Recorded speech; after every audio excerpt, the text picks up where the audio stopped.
வணக்கம் ஃப்ரெண்ட்ஸ், இன்றைக்கி நம்ம புதுக்கோட்டை சமையலில் ரொம்ப சிம்பிளான அப்புறம் ஹெல்த்தியான ரெசிபி கூட தான் பார்க்க போகிறோம். எங்கள் வீட்டில் ஒரு சுண்டக்காய் நிறைய முளைச்சிருந்தது. ஸோ அதனால் ஒரு 100 கிராம் அளவுக்கு நான் பறித்து வச்சுருக்கேன். அதை வச்சு இன்றைக்கி எப்படி புளி குழம்பு பண்ணுறது அப்படிங்கிறது தான் இந்த வீடியோவில் பார்க்க போகிறோம். அதை பார்க்குறதுக்கு முன்னாடி நீங்கள் நம்ம சேனலில் ஃபர்ஸ்ட் டைம் பார்க்குறீங்க அப்படின்னா மறக்காமல் சப்ஸ்கிரைப் பண்ணி பெல் ஐக்கானையும் கிளிக் பண்ணிக்கோங்க. இப்போ இந்த சுண்டைக்காய் புளி குழம்பு எப்படி பண்ணுறது அப்படிங்கிறத பார்த்துக்கலாம்.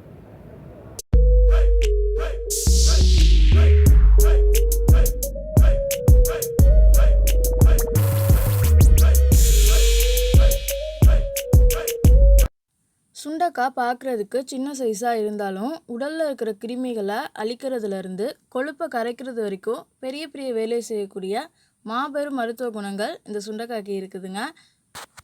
ஸோ அதனால் சுண்டைக்காவை வாரத்தில் ஒரு 2 தடவையாவது உங்களோட உணவில் சேர்த்துக்கோங்க. உங்கள் உடம்பு ஹெல்த்தியாக இருக்கும். இது எங்கள் வீட்டில் வளர்ந்த சுண்டைக்காய் தான். இன்றைக்கி இதில் பறித்து தான் நம்ம இன்றைக்கி புளிக்குழம்பு வைக்க போகிறோம். ஒரு 100 கிராம் அளவுக்கு இன்றைக்கி நம்ம சுண்டைக்காய் பறித்து எடுத்துக்கலாம். நீங்கள் கொத்து கொத்தாக பறிச்சிருக்கலாம். ஆனால் நீங்கள் கொத்து கொத்தாக பறிக்கும்போது அந்த செடியெல்லாம் உடஞ்சிரும். ஸோ அதனால் இந்த மாதிரி ஒன்று ஒன்றா கூட பறித்து நீங்கள் எடுத்துக்கோங்க. உங்களோட விருப்பம்தான். நல்லா தேறி வந்திருக்க காயை சரியான நேரத்துக்கு நம்ம பறிச்சிடணும். முத்த விட்டுறக்கூடாது காயை எப்போவுமே. ஸோ இந்த மாதிரி நல்லா சரியான அளவில் இருக்கக்கூடிய காயை பறித்து எடுத்துக்கோங்க. சுண்டைக்காய் 100 கிராம் அளவுக்கு பறிச்சாச்சு. சுண்டைக்காவை நம்ம இன்றைக்கி இடித்து தான் செய்ய போகிறோம். அதனால இந்த இடிக்கிற கல் இருக்குல்ல, நம்ம பூண்டு இஞ்சிலாம் இடிப்போம்ல, அந்த கல்லில் கொஞ்சம் கொஞ்சமாக வச்சு இடிச்சுக்கோங்க. இதே மாதிரி எல்லா சுண்டைக்காவையும் நம்ம இப்போ நச்சு எடுத்துடலாம்.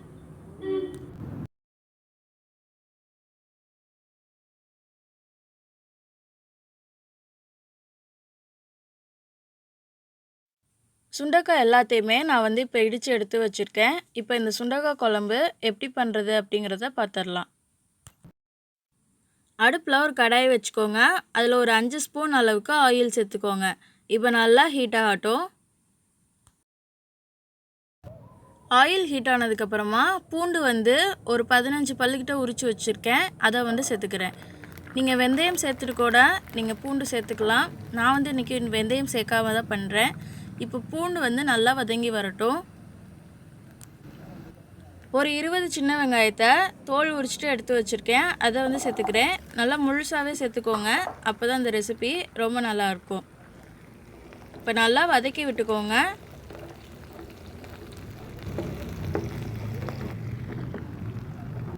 வெங்காயம் லைட்டாக வதங்கினதுக்கப்புறமா 2 தக்காளியை சின்ன சின்னமாக நறுக்கியிருக்கேன். அதை சேர்த்துக்கிறேன். இப்போ சேர்த்துருக்க தக்காளியை நல்லா வதக்கி விட்டுக்கலாம். தக்காளி நல்லா வதங்கி வந்துருச்சு.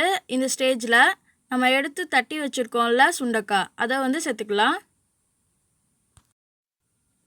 இப்போ உப்பு தேவையான அளவுக்கு சேர்த்துட்டு நல்லா வதக்கி விட்டுக்கோங்க.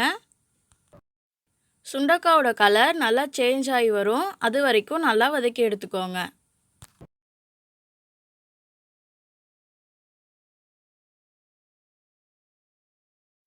சுண்டைக்காயோட கலர் நல்லா சேஞ்ச் ஆயிடுச்சு. இப்போ 1 ஸ்பூன் அளவுக்கு மிளகாய் தூள் சேர்த்துக்கிறேன். மல்லித்தூள் ஒரு 2 ஸ்பூன் அளவுக்கு சேர்த்துக்கலாம்.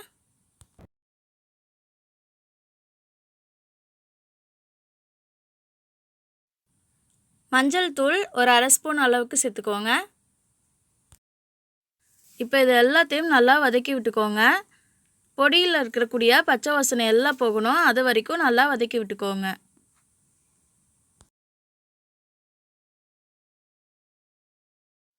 மசாலாவோட பச்சை வாசனையெல்லாம் போனதுக்கப்புறமா எலுமிச்சம்பழம் அளவுள்ள புளியை எடுத்து நல்லா கரைச்சி எடுத்து வச்சுருந்தேன். அதை சேர்த்துக்கிறேன். இது கூடவே உங்களுக்கு குழம்பு எந்த அளவுக்கு வேணுமோ அந்த அளவுக்கு தண்ணி சேர்த்துக்கோங்க. நான் ஒரு 1/2 டம்ளர் அளவுக்கு தண்ணி சேர்த்துக்கிறேன். இப்போ இது எல்லாத்தையும் நல்லா கலந்து விட்டுக்கோங்க.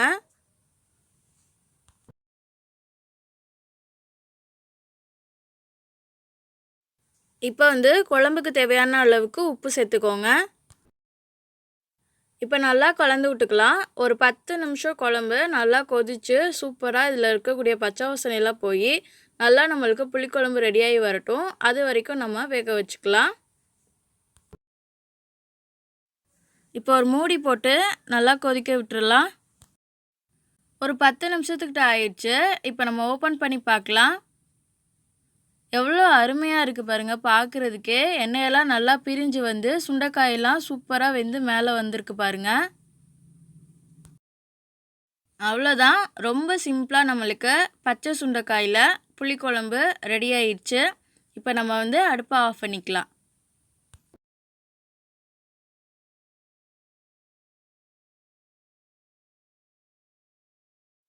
ரொம்பவே சிம்பிளாக பண்ணக்கூடிய இந்த சுண்டக்காய் புளிக்குழம்ப எப்படி பண்ணுறது அப்படிங்கிறத பார்த்துருப்பீங்க. கண்டிப்பாக ட்ரை பண்ணுங்கள்.